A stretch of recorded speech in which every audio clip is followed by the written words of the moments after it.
وبتنظيم شركة جاز اللي هي Global Active Sports والاتحاد الإماراتي لكرة السلة ونادي الوحدة الإماراتي.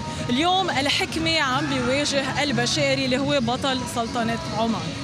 بدنا ناخد كوتش إلياس زورس. Hi coach.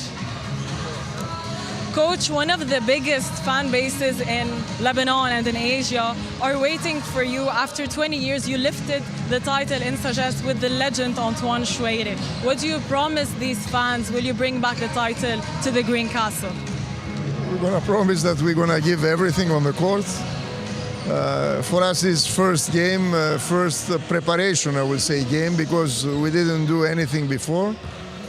I hope this tournament will help us a lot to start to improve, to play better defense. This is our goal for this season.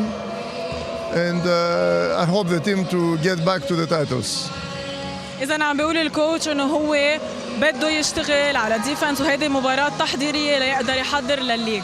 Coach, will we see changes in the foreign players in the team?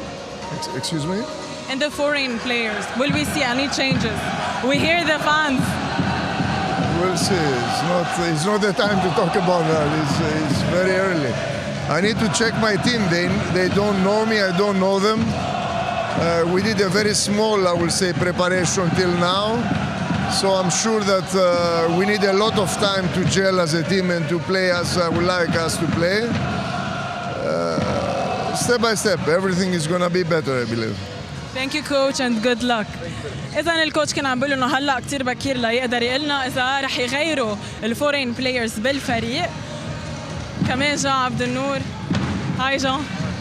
كيف تحضرتوا لهالمباراة؟ يعني شو هالفانز بيلاحقوكم وين ما تروحوا؟ هيدا أول مباراة بالحلة الجديدة للفريق، كوتش جديد، كيف فايتين على هيدي البطولة تحضيرية وودية أكيد، بس قد ايه تستفيدوا من هيدي البطولة للليج؟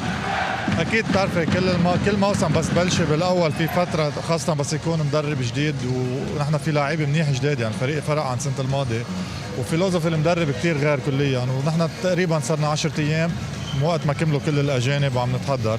فكتير مهمه هالبطوله انه كمان ليعرف المدرب، بعد بده يشوف كمان هو كيف التشكيلات، مين بيمشي مع مين، يعني هو كتير مهمين. واكيد نحن عم نجرب نلعب يعني كمان اول شيء لنستفيد ولنجرب نربح، يعني كمان ان شاء الله بنتوفق وبنرضي هالجمهور لانه كمان ناطر صار زمان لنربح. بس اهم شيء يعني الهدف الاساسي من هالبطوله نستفيد، يتحسن الفريق، نقدر نلقط على السيستم والفيلوزوفي اللي بده اياها المدرب، ويكون نخلص بلا انجريز، يعني اهم شيء. بيست اوف لك جون. بدنا ناخذ كمان من فريق البشائر اللي انتم ابطال سلطنة عمان. كيف تحضرتوا لهيدي المباراة وشو اهدافكم للليج؟ والله هذه تعتبر مباراة تحضيرية وأول مباراة للفريق. أول مباراة للفريق في التجمع، يعني ما حصلنا الفرصة أنه نتجمع قبل، فراح تكون مباراة إن شاء الله طيبة، متمنين كثير في الفريق. فريق الحكمة طبعا مرشح الأول للبطولة، فلما تبدي من الفرق العالية أفضل من تبدي من الفرق اللي هي مدنية، وإن شاء الله طموحنا أن نوصل للمرحلة الثانية التوب فور إن شاء الله. تتأثروا شيء بضغط الجمهور؟ لا بالعكس، الجمهور إضافة طيبة للمباراة، والأصوات والموسيقى والملعب ما شاء الله التحضير تم عليه كثير كويس، وبالعكس هذا يعطي يعني دافع قوي للاعبين انه يأدوا افضل ما عندهم ان شاء الله. بالتوفيق. اذا بنعود لكم لنتابع المباراة الحكمة ضد البشائر.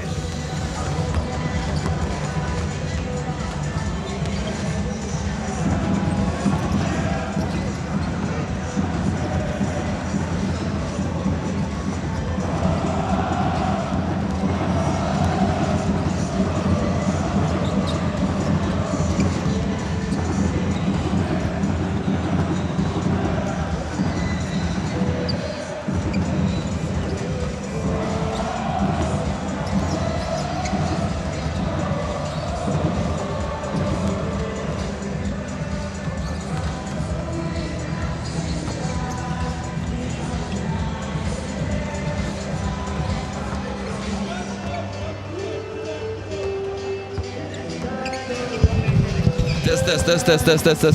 إذا الحكمة البشري العماني بطولة الدوحة 1 2 no not yet to stand by wait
وين ما كنتم عم تسمعونا مشاهدي ال LBC، اهلا وسهلا فيكم مع هذا النقل المباشر من العاصمه الاماراتيه ابو ظبي وبطوله نادي الوحده الدوليه لكره السله. اليوم كما عودتكم ال LBCI عم بتكون خلف كل الفرق اللبنانيه وين ما كان بكل الملاعب. نادي الحكمه هالفريق المتجدد القادم بجهاز فني جديد بلاعبين اجانب على مستوى عالي بنخبه اللاعبين اللبنانيين عم بيشارك بها البطوله في بطوله كاس او خلينا نقول بطوله نادي الوحده الدوليه لكره السله، ومواجهه اولى مع نادي اكيد البشاير ممثل كره السله العمانيه. جمهور كبير حكماوي عم بيحضر كما عودتكم طبعا الجماهير اللبنانيه وجمهور الحكمه خاصه خلف فريقه وين ما كان ببيروت بالدوحه بدبي او حتى بابو ظبي. رح ناخذ كمان اجواء الملعب واجواء الجماهير الحكمه اللي عم بتكون خلفي تماما، ورح ان شاء الله نبدا معكم هالمباراه الاولى.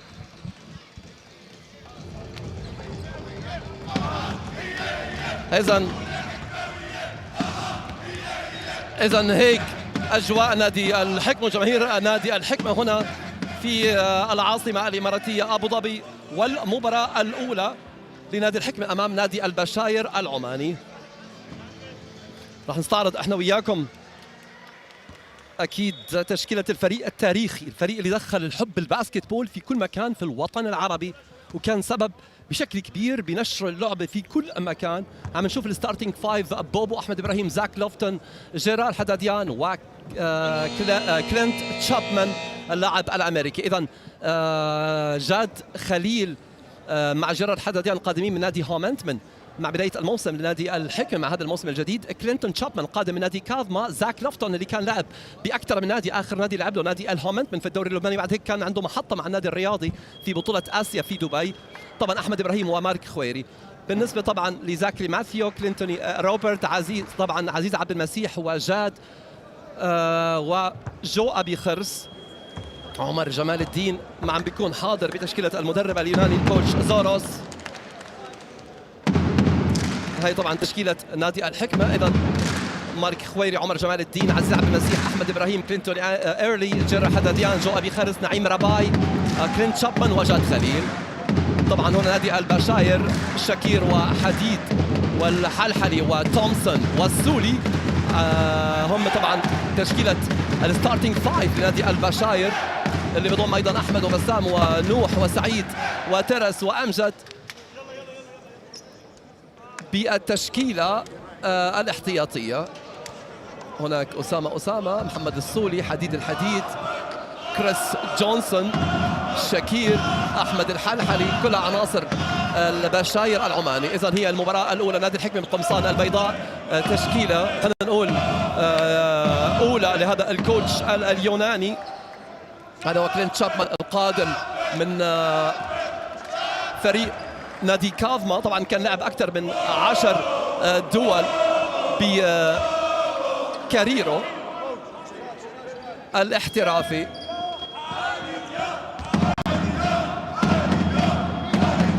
صورة تذكارية لنادي الحكمة بهالمباراة مشاهدي الكرام. قبل هالبداية بسعدني يكون معنا أيضا السيد إبراهيم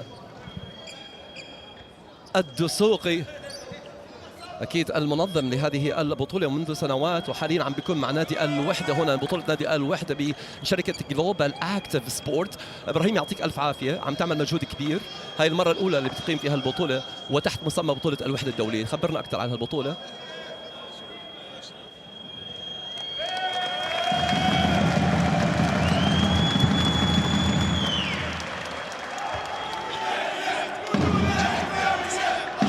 صح،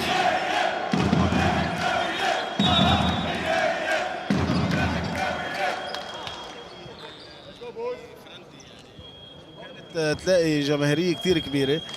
صار في تواصل مع مجلس ابو ظبي للرياضه، وكان في فكره لاعاده احياء هذه البطولات. بخبرك انه بفتره كتير قصيره تم التحضير. هذا الملعب الباركيه اللي عم نشوفه امبارح ركب باقل من 48 ساعه، كان عم يركب باركيه. طبعا صاله كتير حلوه، هذه اللي بيصير عليها مبادله اوبن تبع التنس. في نية انه يرجع يصير في تنشيط لكرة السلة بإمارة ابو ظبي، ونادي الوحدة اليوم شفنا كان عنده مباراة جيدة. بعتقد للقدام ان شاء الله الباسكت بول بابو ظبي رح يكون له وضع كتير حلو. انت عندك بطولات بتقيمها بالعاصمة القطرية الدوحة والان العاصمة الاماراتية، وين التوجه بعد هيك ولوين رايحين بشركتكم بهالاكتيفيتي وهالنشاطات والاهتمام بالباسكت بول اللي عم تعملوه؟ شوف نحن في تركيز على البطولات بالباسكت بول وبال3 اون 3 ان شاء الله. في اكثر من ايفنت جايين. نحن بالصيف كان لازم يكون في بطولة بلبنان ولكن الظروف ما سمحت. بطولة الدوحة الدولية هالسنة لانه الملاعب كلها اندر رينوفيشن، في تغيير ارضيات والى ما هنالك. ممكن السنة الجاية ان شاء الله نكون موجودين.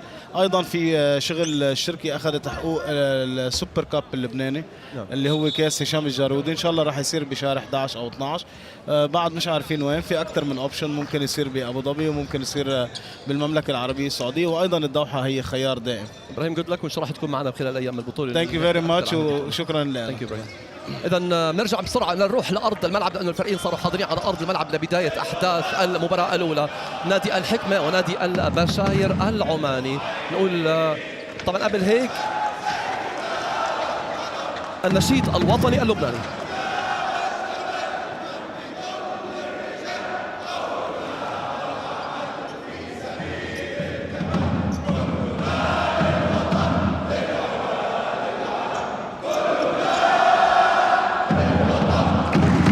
هذا كان النشيد الوطني اللبناني. وحاليا اولى مباريات المجموعه الاولى بالنسبه لنادي الحكمه.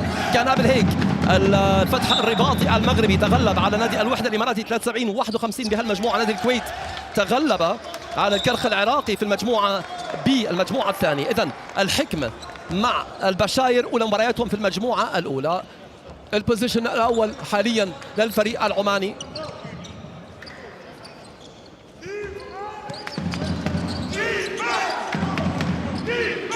نادي الحكمة عم بيكون بالمان تو مان ديفنس. محاولات دائما عمانية. ممثل كرة السلة العمانية شاكير بيحاول يعمل درايف أمامنا. شاكير بيحاول يتخلص. بوبو معروف عنه طبعا قوة دفاعية كبيرة. كرة ضايعة. الحكمة هالموسم رح يكون عندهم هيمنة مش معقولة بأي مباراة بيلعبوا فيها، خاصة لما بيلعب كلين شابمان وجيرار حداديان. الهيمنة بقصدها على مستوى الديفنسيف ريباوندز أو حتى المتابعات الهجومية. بوجود شابمان وبوجود جيرارد تحت السلة ممنوع المرور لأي فريق لأي لاعب. عموما بوبو شابمان بيقدر يشوط من خارج المنطقة. بيحاول واو حلو هالباس، حلو هالتمريرة تحت الباسكت لكن كرة ضايعة. الريباوند الأول للفريق العماني البشاير. شاكير بيحاول. الكرة دائما عند أسامة على الباسكت بيضيع. والريباوند دائما عند أحمد إبراهيم.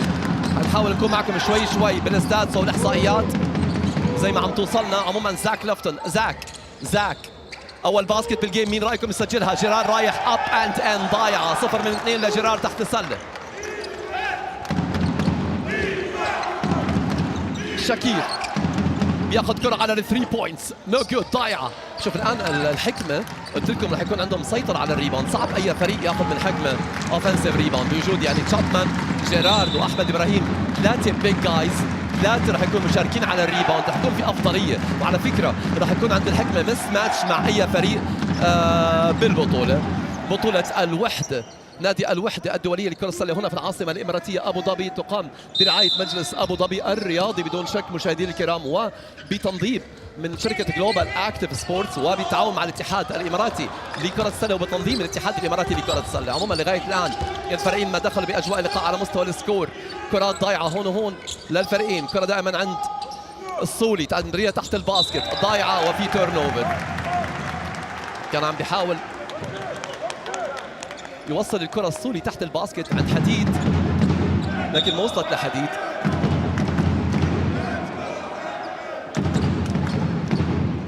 كرة عند زاك.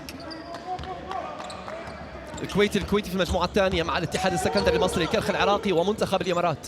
في المجموعة الأولى تشابمان ونادي الحكمة عم بيفتتحوا التسجيل. لا 0 من 4. كلين تشابمان من تحت الباسكت عم بيضيع. إذن الوحدة الإماراتي اللي خسر قبل هالمباراة مع الفتح الرباطي المغربي. الحكمة اللبناني والبشاير. الحكمة بالقمصان البيضاء والحكمة عم بيحاول على الديفنس في هالوقت. مروا دقيقتين و7 ثواني نو باسكت. ما بيمنع انه تشابمان وصل للباسكت مره، جيرارد وصل للباسكت مرتين، والحكمه لغايه الان ما سجل اي نقطه. الحكمه قلت الفريق المتجدد على مستوى الجهاز الفني الكوتش ليازوروس، وكذلك لاعبين اجانب زي زاك لوفتون تشابمان، وهناك كلي انتوني ايرلي لاعاده توقيعه نادي الحكمه من جديد على اعتبار كان مع نادي الحكمه الموسم الماضي. هذا زاك دينامو باول محطه في لبنان، هومنت من ثاني محطه لو كان شارك نادي الرياضي ببطوله اسيا، وحاليا مع نادي الحكمه، يعني عم بيلعب مع اهم الانديه اللبنانيه، وحاليا عم بيلعب مع الفريق اولت التاريخي اللي نشر لعبه الباسكت بول في كل مكان مو بس في لبنان على مستوى الوطن العربي. الفريق ربح بطولة آسيا 3 مرات، أول فريق لبناني ربح بطولة آسيا وأول فريق لبناني ربح بطولة العرب، وحاليا الفريق العماني عم بيربح أول باسكت بالجيم. نادي البشاير عم بيتقدم 2-0. زاك كرة دائما عند أحمد إبراهيم، زاك لوفتر راح يسجل أول سلات نادي الحكمة بالجيم، راح تكون على 3، أنا بقول على 3 بوينتس. زاك لوفتر راح يسجل أول سلات نادي الحكمة، لا بيعطيها عند أحمد لكن ضايعة، شكير بيقطعها. فريق البشاير العماني عم بيعملوا مباراة وبداية خلينا نقول جيدة، لأنه لغاية الآن حارمين نادي الحكمة من التسجيل، وهون عم بياخذوا جمب شوت وعم بيتقدموا 4-0، عم بيتقدموا 4-0، وهذا حديد عم بيسجل النقطة الرابعة لفريقه. الكوتش اليوناني بيغير حاليا وبيطلب من جاد خليل يدخل على أرض الملعب كتبديل سريع نادي الحكمة. جيرارد، تشابمان، زاك، إذا أول باسكت نادي الحكمة عن طريق زاك اللوفتون، لا بتضيع أحمد إبراهيم على الأوفنس في باسكت لأحمد إبراهيم، أول سنة حكموية بالجيم، أول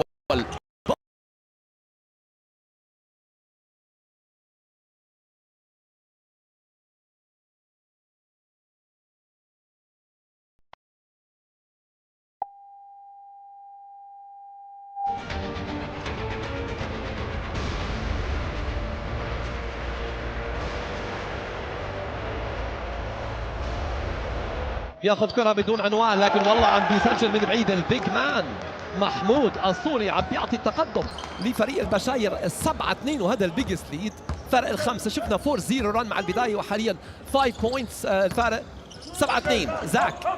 زاك بيحاولوا على الباسكت، تمرير عند كلينت تشابمان، هالمسافات حافظها لكن ضاعت. التايم اوت قريب، اول ردة فعل للمدرب اليوناني، عم بيدفع بجاد خليل على ارض الملعب. خلينا نشوف مكان مين راح ياخذ جاد خليل، وحاليا 3 بوينتس باك تو باك لفريق البشاير، وشكير بنقطته ال5 بالجيم. 10-2 نتيجة. جيرارد الصوري كان ذكي ليقطع الكرة وتوصل عند زاك.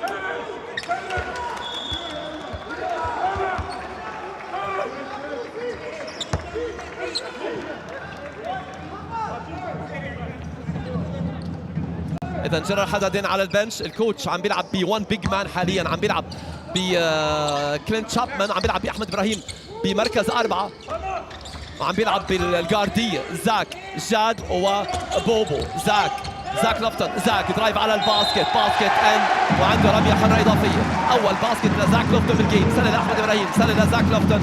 10-4 والأند 1.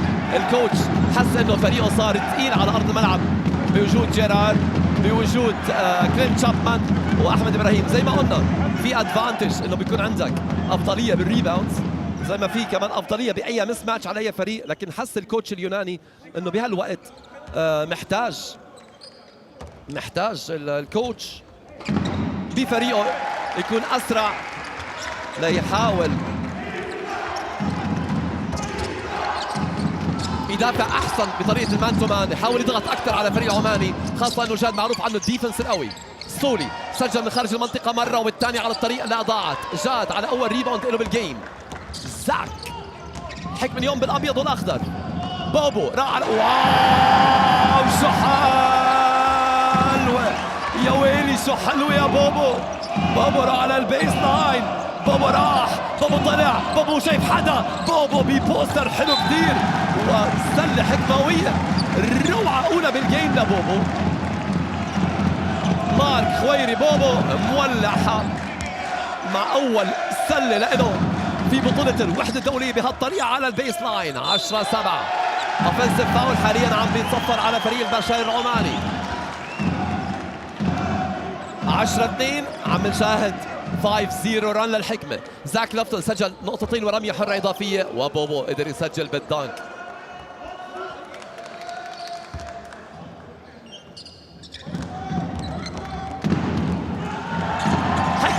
جاد خليل، جاد بيك اند رول اخذها زاك بضيع على الثري. الحكمه لغايه ان ما سجلوا اي 3 بوينتس بالجيم.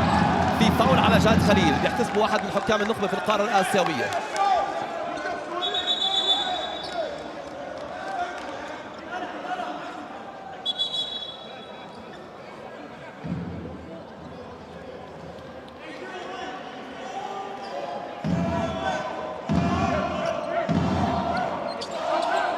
ثلاث حكام، طه الحاشدي من اليمن حكم مساعد اول، خالد الشمري من الكويت، والحكم المساعد الثاني من المغرب اسماء بن خضرة. هذا هو طبعا طه الحاشدي من المغرب.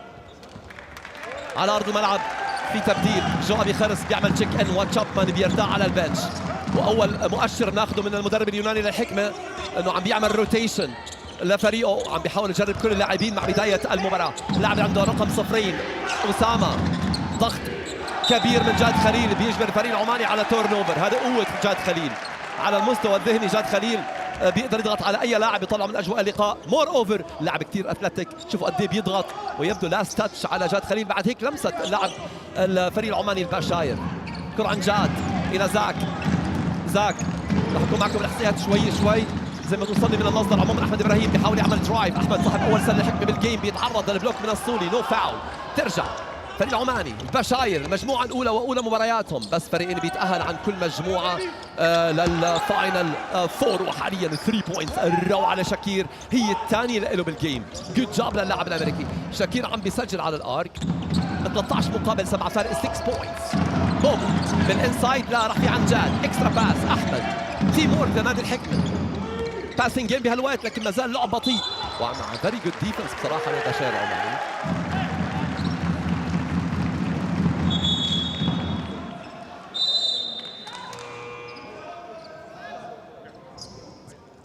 إذا فتح الرباطي المغربي فاز على أكيد الوحدة الإماراتي قبل هالمباراة 73-51، عم بيكون بصدارة المجموعة. خلينا نشوف الحكمة والبشاير كيف رح تنتهي هالجيم. جاد خليل رح يكون على الفري ثروز. الحكمة قدر يسجل واحدة من واحدة عن طريق زاك لوفتون، وحاليا رميات حرة. أول فريق اللبناني فاز ببطولة الأندية العربية هو نادي الحكمة. أول فريق آسيوي أو عفوا أول فريق لبناني فاز ببطولة الأندية الآسيوية كمان نادي الحكمة. بدي اقول انه اول فريق عربي ربح بطولة آسيا كان نادي الحكمة مشاهدينا الكرام. 13 مقابل 8. جاد خليل بيسجل الرمية الحرة الأولى وبيسجل الثاني. جود جاب لجاد.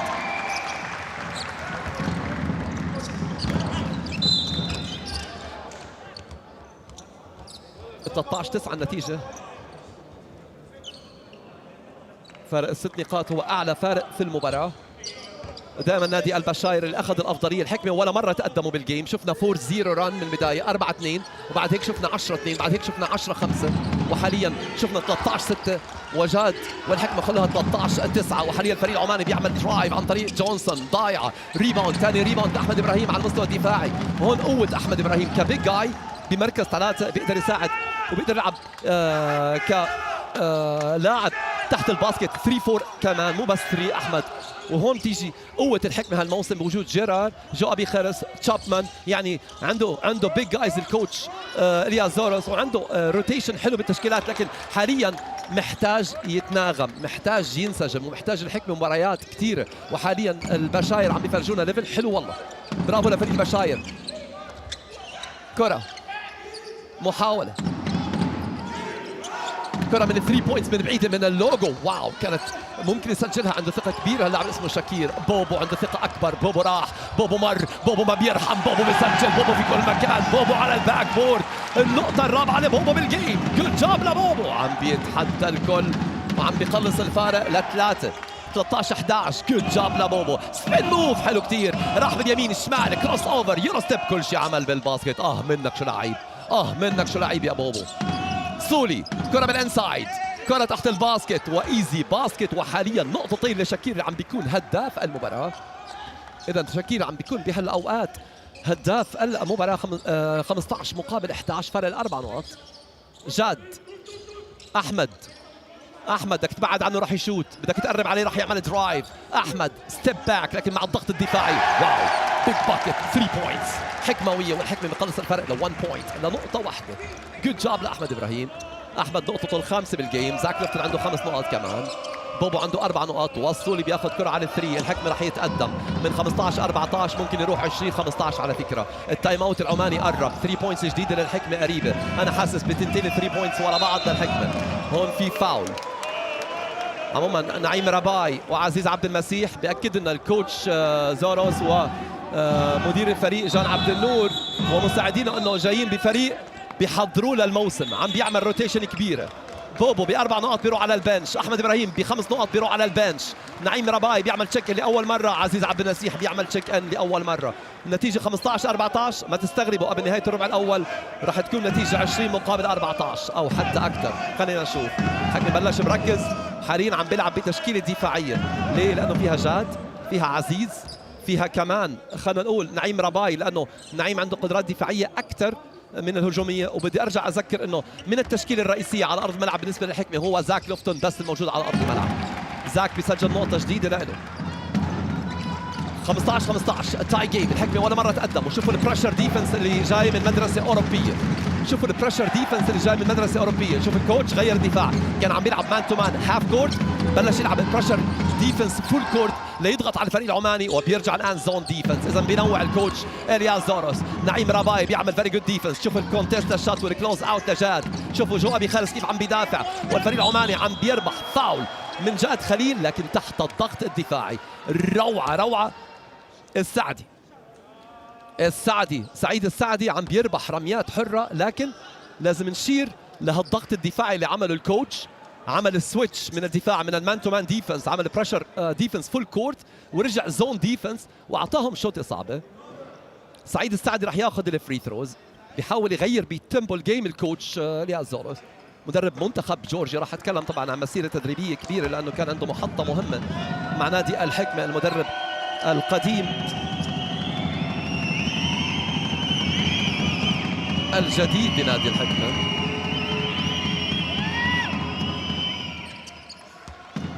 امامنا حكام اللقاء. جاد خليل امامنا 17 15. يلا حابين نشوف 3 بوينتس اولى وثانيه للحكمه. خلينا نشوف. الكره لمست جو ابي خرس من جاد خليل. كل الجمهور عم بقول شجع الحكمه على ارض الملعب بهالاوقات. هذا هو المدرب الجديد القديم الكوتش زوروس. خبرة تدريبية كبيرة، مولود عام 1966 بالملاعب اليونانية. عموما هنا في فينجر تيب رائعة من عزيز عبد المسيح. جاد معروف عنه اللونج باس، بيشوف الملعب بطريقة رائعة، معروف عنه واو حلو اللي قلت، بيشوف الملعب بطريقة رائعة وعم بيمرر لجو ابي خرس اللي عم بيفتتح التسجيل. الكوتش جو امامنا الكوتش زوروس اللي آتي من نادي ايك اثينا، كان درب نادي الحكمة يوما ما، تحديدا دربها موسم 2003 2004 وقدر يكسب مع نادي الحكمة بطولة آسيا عام 2004. طبعا بطل الدوري اللبناني مع الحكمة، عمل ثنائية ذلك الموسم. ما بيمنع انه راح درب بكل مكان، حتى طبعا كان اليورو كاب كوتش اوف ذا يير، كان احسن مدرب باليورو كاب عام 2010. عموما في تايم اوت حاليا. ربحان الدوري الليتواني عام 2011، ربحان الدوري الليتواني عام ايضا او كاس ليتوانيا عام 2011، درب منتخب اليونان 2011 2012. شفناه بالسنوات الاخيره ايضا مدربا لمنتخب جورجيا، درب مونتينيغرو بنادي بودوكونوست، درب في الدوري الايطالي. محطات كبيره لهالمدرب، حتى درب اهم نادي بليتوانيا نادي زالجريس.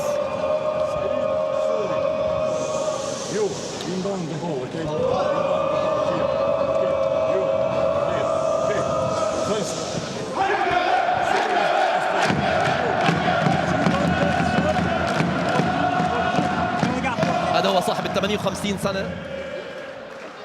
قلت ربح الحكمة بطولة آسيا وبطولة الدوري، والحكمة عم بدوروا عليه هذا الموسم انه بدنا اياك تربحنا بطولة الدوري مرة ثانية، بدنا اياك نروح لبعيد، بدنا ننافس، بده جمهور ورانا، بده يربح كل البطولات هالموسم. نادي بيروت، نادي الرياضي بطل لبنان، نادي بيروت، نادي الهومنتمن، كل هالفرق عم تتحضر. وهنا طبعا اللاعب اللي اسمه بوبو قلب الاسد بنادي الحكمه اللي عمل هالسبن الاول. شوف الكروس اوفر الحلو وشوف الكره مع الباك بورد. وقبل هيك كان في لقطه من مخرجنا الرائع رونان اعطانا دانك بوبو رهيب، اول سله له مع بدايه الجيم كانت الروعه لبوبو. بوبو عنده 4 بوينتس وحاليا نتيجه 17. الحكمه ولا مره تقدم بالجيم بالربع الاول لغايه هلا. شفنا 4-0 لفريق العماني البشاير، وبعد هيك شفنا 10-2، شفنا 10 او شفنا 13-6 وحاليا 17-17. الكرة عند البشاير عم بيلعبوا مباراة حلوة، وكرة السلة العمانية عم تتطور شوي شوي. وحاليا في الدوري العماني عندنا هناك لاعبين أجانب مع كل فريق واحد على أرض الملعب. عموما السوري عم بيربح الفاول من جو أبي خرس اللي بيبقى يلعب على ارض الملعب. بالنسبه لنادي الحكمه تحت فلسفه هذا المدرب اليوناني لازم يعمل الجريت ديفنس، لازم يعمل الافورت، لازم يضغط، ممنوع تعطي ايزي باسكت. هيك معروف عنهم المدارس الاوروبيه وخاصه اليونانيه القادمين والقادم من تدريب اولمبياكوس يوما ما. عموما الكره دائما عند مين؟ شاكير. شوف ضغط الدفاع من عزيز، لكن شاكير راح على الباسكت، اعطوه كره صعبه مع نهايه الربع الاول من المباراه. إذا الربع الأول بينتهي رح نروح نشوف الهايلايتس من مخرجنا، نشوف أبرز سلات الربع الأول ورح نرجع للكوارتر الثاني.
Let's go. 1, 2, 3.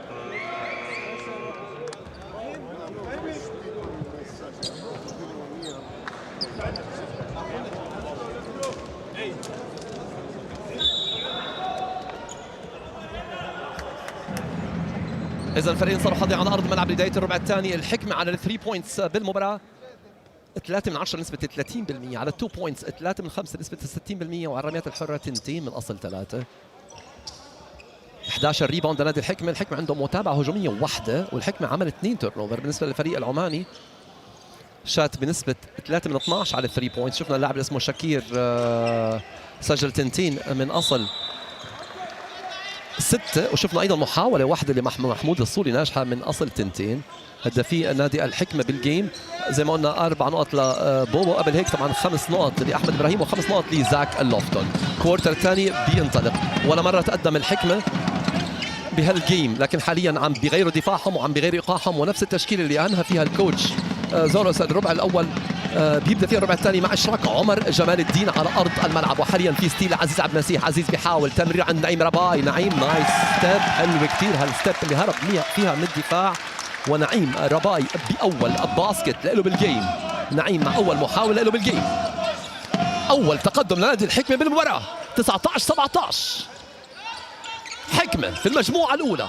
فتح الرباطي وكمان معهم الوحده الاماراتي. وبلش الان الضغط. قلت المدرسه الاوروبيه اللي بتعتمد كثير على الديفنس. دفاع نادي الحكمه هالموسم راح يكون احسن شكل له منذ سنوات، هذا شيء مؤكد. اللعيبه لازم تتمرن على الديفنس، ولسه ما خلصت كلامي. فيري جود ديفنس للحكمه، وعم بيجبر الفريق العماني على 24 سكند فايوليشن. ال 24 ثانيه عم تتصفر على الفريق البشاير، فريق البشاير عم بيرتكب رابع تورن اوفر، الحكمه عنده 2. جاد خليل امامنا، شفنا تمريره حاسمه واحده للحكمه بالربع الاول، المباراه كانت عن طريق جاد بس. عموما عزيز بياخذ كره على الثري بوينتس الضايعه، 3 من 11 للحكمه على هالمسافه. شكير احسن لاعبي الفريق العماني، اللاعب الامريكي بيحاول، ونعيم رباي بيحاول على الريباوند، وعمر جمال الدين بيتمكن منها. عمر باول ريباوند له بالجيم، بيعطي الكره عند عزيز الى جاد. اللاعبين الاجانب كلهم بالحكمه على البنش. شو بعطيكم مؤشر؟ الكوتش بقول لهم انا ما بعتمد على حدا، بعتمد على سيستم، بمشي الكل بلعب الكل لاوصل لاحسن فريق، لجهز كل حدا. وعمر جمال الدين بجهز نفسه بهالاول باسكت له بالجيم. الحكمه عم بيتقدم ب4، 4-0 رن كانت للبشاير مع بدايه الربع الاول، وحاليا 4-0 رن للحكمه. فاول على جو أبي خرس. ما هو كمان لما بدك تدافع على السكرين بهالطريقه يا جو ممنوع تعمل بوش.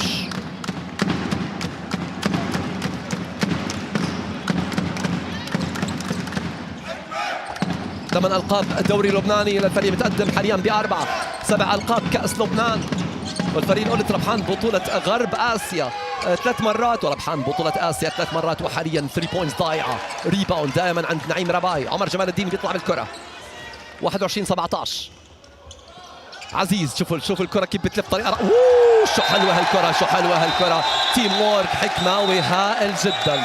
شو رايك يا مخرجنا تعطينا هالثلاث تمريرات الحلوه ورا بعض لانه الحكمه حاليا بياتي ب3 سلات ورا بعض. لكن قبل هيك خلينا نشوف صافره لحكم اللقاء. اذا في يبدو رميه حره اضافيه. شوف التمرير من عزيز الجاد، شوف الكت، وشوف اللاعب عنده فيجن رائع. فيري نايس كمان موف من نعيم رباي، لانه نعيم رباي قدر يتحرك بدون كره، وقدر يساعد جاد انه يعطيه ثاني تمريره حاسمه. جاد خليل اعطى لجو ابي خرس تمريره حاسمه، وعم بيعطي حاليا لنعيم رباي ثاني تمريره حاسمه من اول الجيم، وحاليا الكوتش عم بيحاول يجري تبديل. عموما يبدو في تايم اوت للفريق العماني متوقع. الحكمه عم بيبعدوا بفارق 6 بوينتس، لكن في رميه حره اضافيه. بعد الوقت المستقطع رح نشوف رميه حره اضافيه.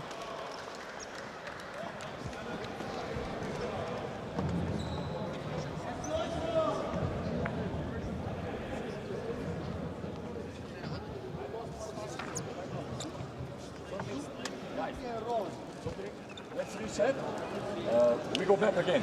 First try. We'll start the game. First try. We'll start the game. Okay. Let's not give you pressure. Okay. But we look. We are not good here. الحكمة على الرميات الحرة. شفنا زاك لوفتن سجل 2 من 2. جاد خليل ضيع رمية حرة. الفريق العماني على الفري ثروز 2 من 2 كانت من نصيب شكير. شكير كان عنده 12 نقطة وهو أبرز مسجل باللقاء. الحكمة عم بيحضر حاله للدوري اللبناني، بيحضر حاله لبطولة وصل هنا في بطولة الوحدة الدولية لكرة السلة. فريق متجدد، ضم جاد خليل، ضم جرار حداديان، حافظ على بوبو، حافظ على عزيز، حافظ على عمر جمال الدين، أتى بنعيم رباي، تعاقد مع زاك لوفتن اللي لعب قلت لدينامو، لعب لهومنتمن باخر سيزون، وشارك النادي الرياضي ببطوله اسيا بدبي. اتى بكلينت تشابمان اللاعب الامريكي اللي كمان لعب باكثر من 10 دول بمسيرته، كان موجود بالهلال السعودي على مستوى الفرقه العربيه، وكان موجود اخر سيزون كمان مع نادي كاظمه الكويتي. اذا 23-17 فرق 6 بوينتس. نعيم رباي قدر يسجل وعنده فرصه الاند 1. جود جاب نعيم بالكوارتر الثاني قدر يسجل 4 نقط، وعنده حاليا فرصه ل5 نقط. 5 نقط كمان سجلها بنادي الحكمه احمد ابراهيم وزاك لوفتون اللي موجودين على مقاعد البدلاء. كابتن نادي الحكمه عم بيكون احمد ابراهيم، وحاليا نعيم رباي اللي مر بنادي بيروت قبل هيك بيسجل رمي الحره الاضافيه. جود جاب، تمريره حاسمه رائعه كانت لجاد خليل ب 3 بوينت بلاي. كره عمانيه مان تو مان بالنسبه للحكمه، بيرجعوا مان تو مان حاليا. شوف نعيم رباي وين بيضغط، وحاليا في درايف على الباسكت. قلت لكم اللي بيلعب الحكمه هالموسم لازم يكون عنده ديفنس قوي، اللي ما راح يسجل راح يروح على البنش. نقولوا على اسمي لانه هذا مدرب اليوناني ما بيقتنع الا بالديفنس. بتلعب ديفنس تبع على ارض الملعب، غير هيك لا. ما بهمه يكون عنده لاعب مسجل، لاعب سكورر، لكن قبل هيك لازم تدافع. عموما نعيم رباي، عزيز زون ديفنس. عزيز بياخذ كره ضد الزون ديفنس، بيسجل هالكره محسوبه 2 بوينتس. النقطة الرابعة لعزيز بالجيم. 24-17 صارت أو عفوا 26-17. الحكم بالكوارتر الثاني غير 9-0 رن 9-0. فرق الديفنس لعمر جمال الدين. شاكير برافو للبشاير في الربع الاول، لكن في الربع الثاني لسه بدوروا على انفسهم. وحاليا 3 بوينتس هائله جدا تحت الضغط الدفاعي.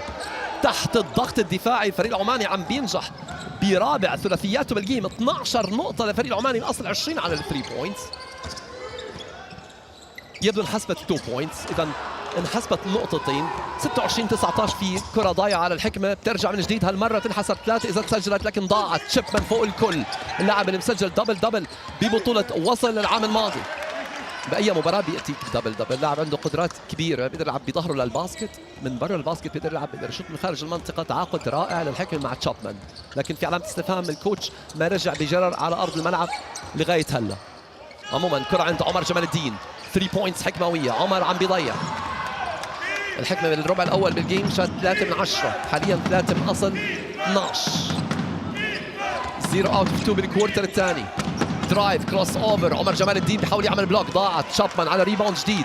عمر الحكمة بطيء بالتحول من الدفاع للهجوم، عم بيكون كتير بطيء، لكن عادي كتير ان هاي اول مباراة للحكمة خارج لبنان، واول مباريات الرسمية له. كان في مباريات استعدادية، لكن مباريات الرسمية زي هيك بطولات دولية. وحاليا زاك لوفتون بيسجل نقطته الثامنة بالجيم.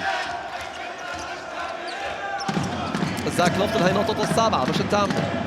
بالنسبة لزاك على الثري بوينتس الأولى من أصل 3. الرد العماني عم بيكون حاضر، ويبدو الصولي البيج جاي بيسجل ثاني 3 بوينتس له بالمباراة. 29-22 نتيجة. فريق البشاير عم بيضغط بكل قوة، وزاك لوفتون صاحب ال7 بوينتس بالجيم بيحاول يتخلص. زاك تمريرة، نعيم على الثري. شو حلوة نعيم من البنش عم بيبدع.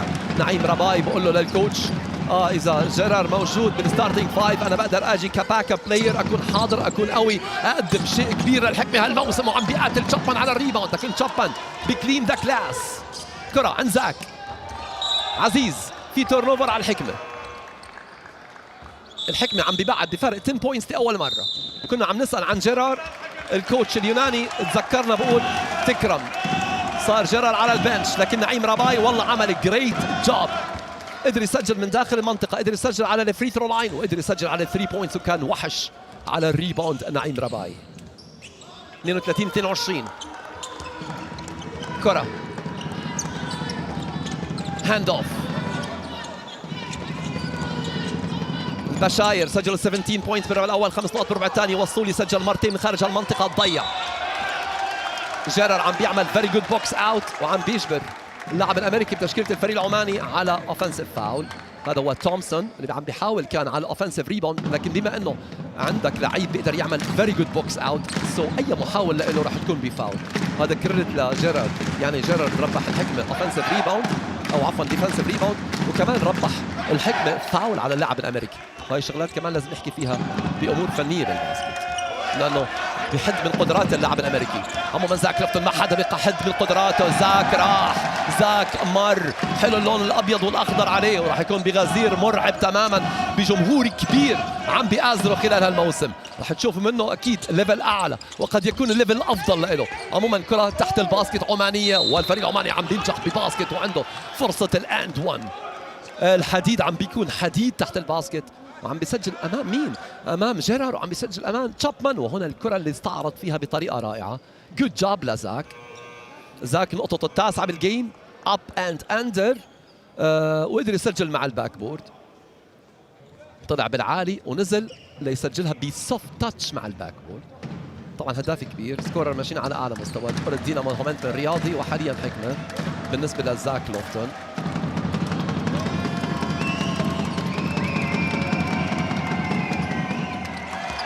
اسماء المهمه كمان زاك لوفتون تيجي على المنطقه. لعب بالدوري الفلبيني محترفين، يوما ما لعب حتى للفريق اهلي بني غازي الليبي، لعب لي لايونينج، لعب لي كمان لكاظما. زاك لوفتون ما ننسى من الفرق الكويتيه. وبدون شك زاك لوفتون مر بالان بي اي بس مباراه واحده مع فريق ديترويت بيستنز موسم 2018 2019. الكوتش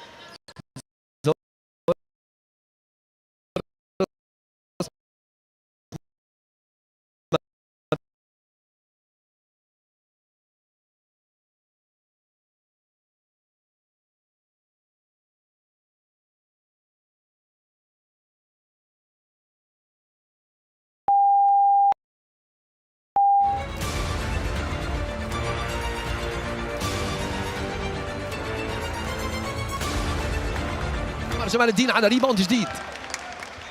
زاك طلبها عزيز، رح توصل لعزيز من زاك، يبدو رح يروح عند عزيز على الكورنر. عزيز فالت، لا زاك بياخذها اوف سكرين برضه ضايعه. الحكمة نسبتهم على 3 بوينتس متدنيه.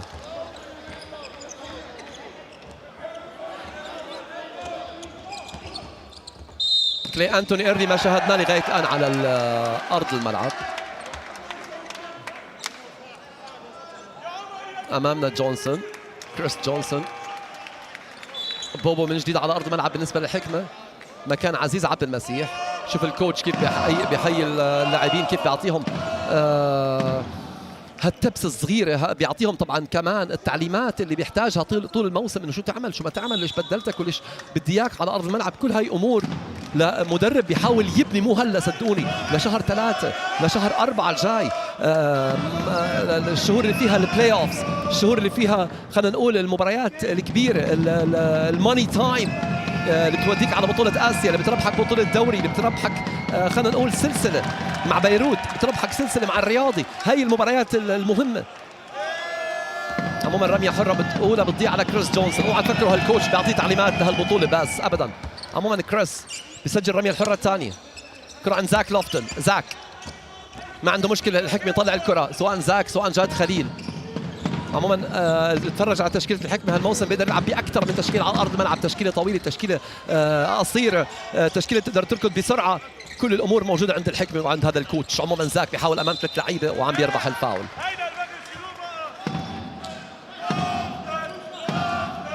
هذا هو زاك لوفتن.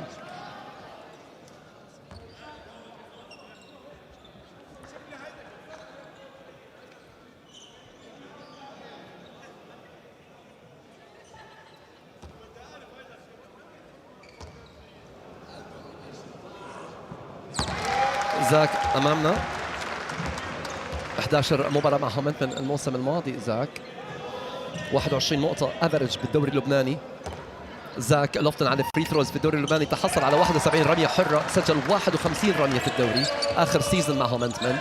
حاليا عم نشاهده اللاعب اللي عنده افريج مع كان هومنتمن 31 دقيقه بكل جيم. عم بيكون مع الحكمه هالموسم. عموما فوت وورك زاك فيري جود ديفنس. حكمه بيعملوا جود جوب بالديفنس، وحتى زاك لاست تاتش على زاك. جود كول لحكم اللقاء. هذا زاك، شوف هالروح الرياضيه مع حكم اللقاء، برافو، لانه بيعرف انه الاوت عليه.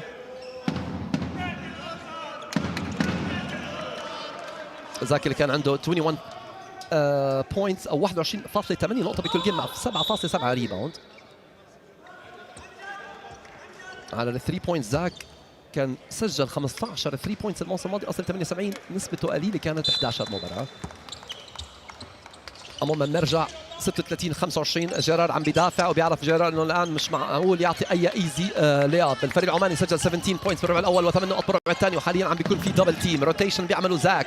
شوف الان كلوز اوت من جيرار، كونتست ذا شوت، واو بيج باكيت بيج باكيت، روعه هال 3 بوينتس. لكن بصراحه كان فيري جود ديفنس من الحكمه وبتر اوفنس من الفريق العماني اللي شاد تحت الضغط. ما في اي شيء ممكن يعملوا الديفنس اكثر من هيك، لكن برافو لفريق البشاير عم بيسجل 36-28. ترجع عند بوبو، كره مقطوعه، ما راح يكون عاجب المدرب اليوناني، راح يدخل بتايم اوت لو سجل الفريق العماني. عموما الفريق العماني راح على الباسكت سريعين، باك تو باك على 3، واو نايس بول فيك، كره على ال 3 بوينتس بتضيع، ضاعت. وشوفوا بوبو اخذ الريباوند، عمر راح، ما حدا راح يوقف عمر، ما حدا راح يوقف عمر اللي راح يسجل. عمر والله اعطى هديه حلوه لتشابمان، قال له تفضل، وكلينت تشابمان بيسجل. وهذا الكوتش الغى التايم اوت، ومخرجنا رائع، مخرجنا رائع، صاحي مع التايم اوت، وحتى عندما لغى التايم اوت قال له لقطه مخرجنا رولا. عموما 36-28 كيف لغى التايم اوت، والفارق بيرجع ل 10 38-28.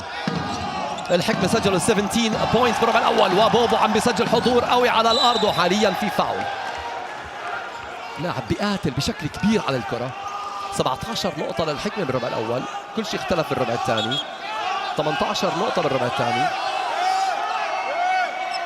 او 21 نقطه عفوا بالربع الثاني. هون الافورت عم بيعمله اكيد بوبو، لكن هذا فاول وبدي ينتبه، لانه هاي كره زي مثل هيك ممكن تنحسب خطا غير رياضي على فكره، سو لازم ينتبه. ما انحسبت بس بعض البطولات الكبيره هاي المسك من ورا ولا الاصطدام ممكن تنحسب خطا غير رياضي. لازم يرجع ويتنبه مثل هيك كرات. بوبو من اهم المدافعين مو بس بالدوري اللبناني، انا اهم المدافعين موجودين حتى بمنطقه غرب اسيا وعلى المستوى الاسيوي، لاعب دولي بالمنتخب اللبناني. 38 28. ولما تلعب بفريق مثل الحكمه بتعطي مش 100%، بتعطي 300%، لانه بتعرف وراك جمهور بيأزرك بكل لقطه بكل شيء بتعمل على ارض الملعب. عمر البشاير العماني عم يفرجينا مستوى جيد، وتشابمان عم بيقاتل. توصل مين؟ توصل عند عمر الى زاك لوفتون. ريباوند جديد لعمر جمال الدين. زاك تشابمان بيطلب الكره من زاك اخذها تشابمان، طلع وعمل الدانك فيها فاول حكم طبعا، وتشابمان راح يكون على الفري ثروز. كلين تشابمان بهالربع الثاني سجل باسكت. ما شاهدنا بالربع الاول على مستوى التسجيل، لعب 6 دقائق و42 ثانيه بالربع الاول. شفنا بباسكت من عمر جمال الدين، اخذ تمريره حاسمه، وحاليا عم بياخذ تمريره حاسمه من كلينت او من زاك لوفتون. اضافه رائعه لنادي الحكمه. تشابمان بيعرف يلعب داخل المنطقه، بيعرف يشوت من خارج المنطقه، بيعرف يلعب مع الفريق، ولاعب حاسم جدا. انا بيعجبني هاللعيب، لاعب نادي الهلال السعودي. كاظم الكويتي عربيا، كان موجود في اكثر من دوله، لعب في الدوري الالماني فتره. تشابمان عم بيضيع رميه الحره في متابعه تحت الباسكت لمين؟ لجيرارد سلامات. الحمد لله ما كان في اي اصابه لاحد اللاعبين بالفريق العماني او حتى جيرارد. طبعا سعيد السعدي اللي كان عم بيشترك مع جيرارد على الاوفنسيف ريباوند. شوفوا جيرارد امام سعيد السعدي. سلامات للعيبه الاثنين.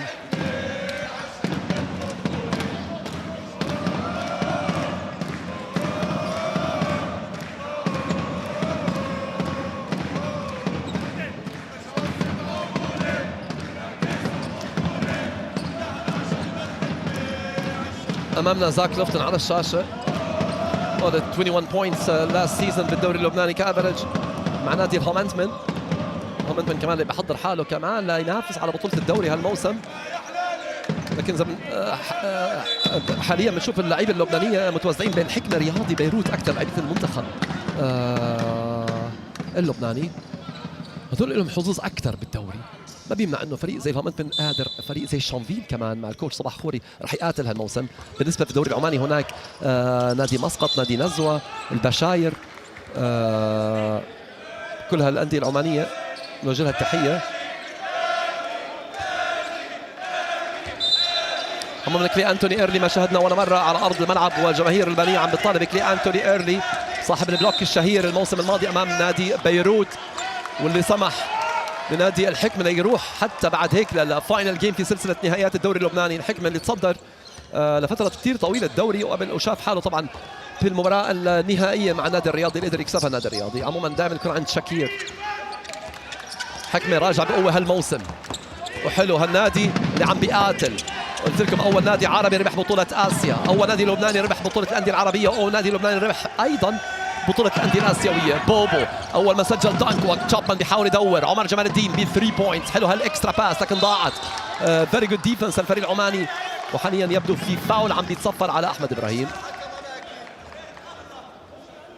راح يكون في 2 شوتس لفريق البشاير العماني، لانه تيم فاولز على الحكمة اكثر من 4.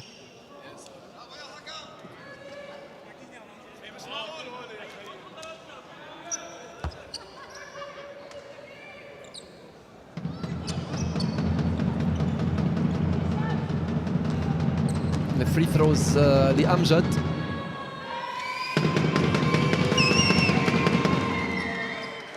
طيب قبل ما ينتهي الشوط الاول من المباراه، وقبل ما يبدا الكوارتر الثالث من الجيم، بحب اقول لكم الروتيشن عند نادي الحكمه اعلى. هذا الكوتش اذا ما لقى الروتيشن الكبيره بنادي البشاير عماني، راح تكون على المستوى البدني مباراه اسهل نادي الحكمه في الكوارتر الثالث والرابع. لذلك الفارق اللي عم نشاهده حاليا فرق ال10 نقط، ممكن نشاهد دبل هالفارق بالكوارتر الثالث والرابع. هذا شيء منطقي لانه قلت روتيشن اعلى. اللاعبين البنش القادمين من البنش ممكن يعطوا الاضافه اكثر لفريق الحكمه من نادي البشاير العماني. عموما كل الفريقين بيبحثوا عن فوزهم الاول بهالمجموعه، المجموعه A. تشابمان اب اند ان بيك اند رول رائع جدا، وهي الطريقه اللي راح تشوفها كثير هذا الموسم. اذا صار في هلب على زاك لوفتون راح ياخذ افضليه. تشابمان تحت الباسكت. عموما الحكمه عم بيبعد حاليا بفارق 13 نقطه بالجيم. او 12 نقطه بالجيم. 41 29. شوف البيك اند رول، ما كان جود سكرين لكن كان في تشيتنج من الديفنس، وتشابمان طلع فوق الكل، ودنك حكماوي ثاني بالجيم.